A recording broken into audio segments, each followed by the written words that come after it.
Olá, estamos começando mais uma entrevista da nossa série sobre licitações com o Dr. Lucas Furtado. Dr. Lucas, deveres e obrigações das partes. O que é que nós temos que saber sobre a responsabilidade do contratante, que é a administração pública, e do contratado, e também dos seus deveres? Nós já tivemos oportunidade de conversar em outro programa que a administração pública assume uma posição de supremacia, que a lei de licitações e dos contratos administrativos põe a administração pública em uma posição de supremacia. Vale dizer, a administração pública possui uma série de direitos em relação ao contratado. Agora, apesar dessa relação um pouco desigual, e essa desigualdade favorece a administração pública, tanto a administração pública contratante quanto o particular, empresa contratada, tem suas obrigações e tem seus direitos. A obrigação das partes, de ambas as partes, executar o contrato. Normalmente, os contratos administrativos são as compras, né? Os contratos mais frequentes, mais comuns, são as compras, ou o fornecimento, o serviço e as obras. Nesses contratos, o que cabe à administração pública? Pagar pelo serviço executado. Então, a obrigação básica da administração pública é, conforme definido no contrato, efetuar os pagamentos nas datas aprazadas, não é isso? Nos valores corretos. Quando houver cláusula de reajuste, reajustar o contrato. E a obrigação básica do contratado é executar, vale dizer, entregar os bens, fornecer os bens, prestar o serviço, executar a obra. Então, as partes têm suas obrigações e têm seus direitos. Agora, o que nós temos de observar é o seguinte: de uma forma geral, ainda que a administração pública dê alguma atenção às licitações, a administração pública normalmente, infelizmente, não dá essa devida atenção à execução dos contratos.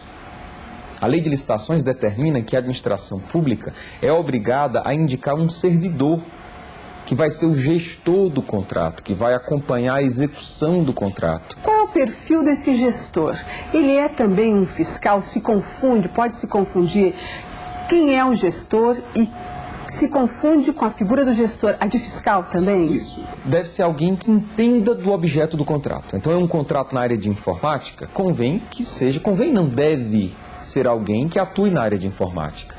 É um contrato de serviços gerais, alguém que tem experiência nessa área e que conheça a legislação, que conheça as suas obrigações, seus direitos e principalmente sua responsabilidade.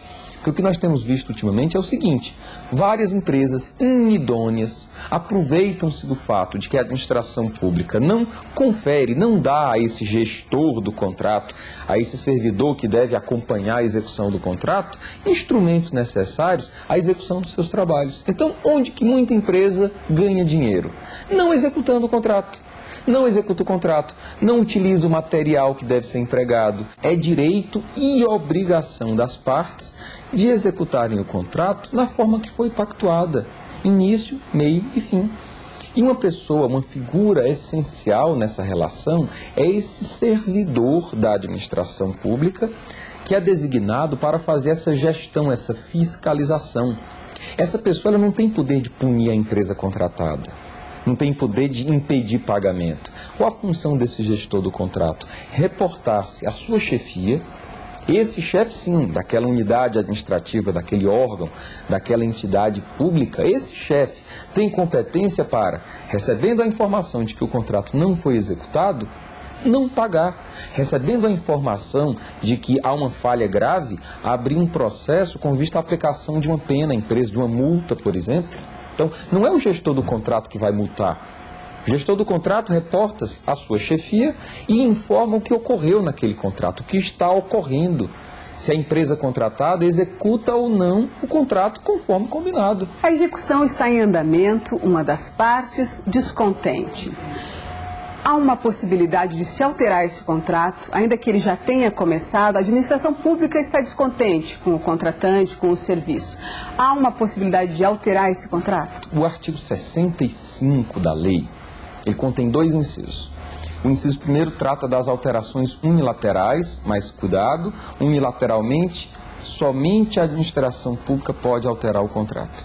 são as alterações unilaterais quantitativas, em que você contratou, por exemplo, 100 unidades de determinado bem e quer aumentar para 120 ou reduzir para 80, em que a lei diz, olha, observado o limite de 25% do valor do contrato, pode a administração pública promover alterações do contrato, e aqui independentemente do consentimento do contratado. Então é a administração que unilateralmente modifica o contrato.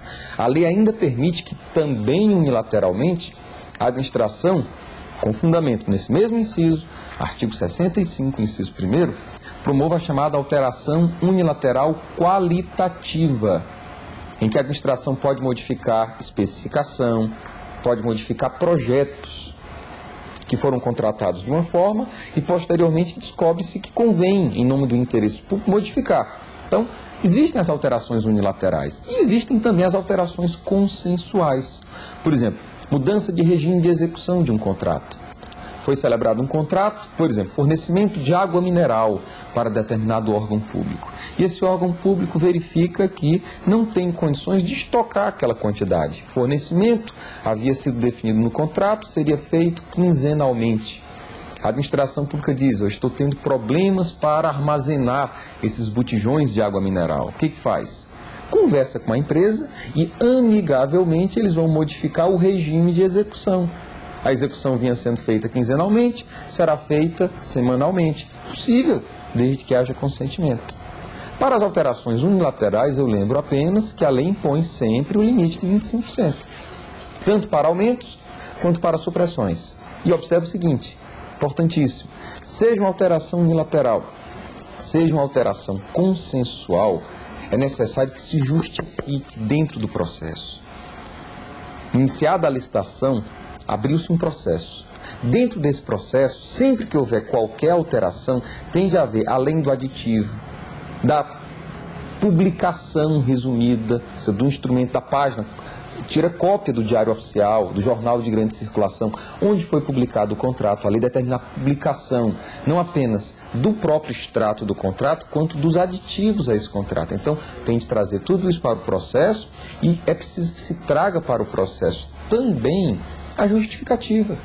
Há um ponto que nós já tocamos no programa anterior, numa entrevista anterior, mas vale agora para esse assunto, acho que é pertinente, em relação a uma certa desigualdade que há na relação administração pública contratante e o contratado quando o assunto é pagamento. Vamos que a administração pública incorra na falta de pagamento.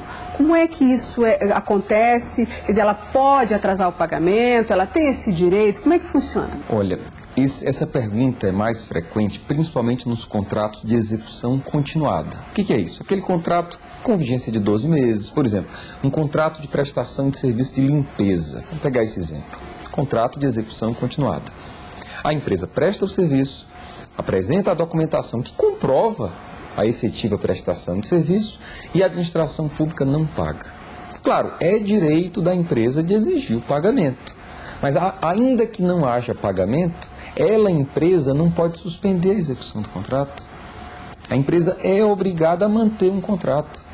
O artigo 78, inciso 15 da Lei de Licitações, diz que somente se o atraso for superior a 90 dias, aí a empresa contratada pode ou suspender, aí ela comunica à administração que vai suspender a execução do contrato, ou pedir a rescisão amigável, se não for obtida, judicial. Então, vê-se que há uma desigualdade nessa relação. Se a empresa contratada não cumpre sua obrigação, a administração pública não pode pagar e deve puni-la. Se a administração pública não cumpre sua obrigação, qual é a obrigação? Pagar. Pagar pelo bem fornecido, pelo serviço prestado, não é isso? Pela obra executada, ou pelas etapas de obra ou de serviços executados. E se não ocorrer esse pagamento, a administração pública tem o dever de pagar. Mas tem também o direito e o dever de exigir que o contratado mantenha a execução do contrato. Dr. Lucas, obrigada pela entrevista e até o nosso próximo encontro. Então, eu que agradeço. No nosso próximo encontro aqui, vamos conversar sobre a extinção dos contratos administrativos. Muito obrigado. Obrigada a você por ter estado conosco em mais esse programa, mais essa entrevista da série Licitações, produzida pelo Instituto Legislativo Brasileiro, em parceria com a TV Senado. Obrigada e até o próximo programa.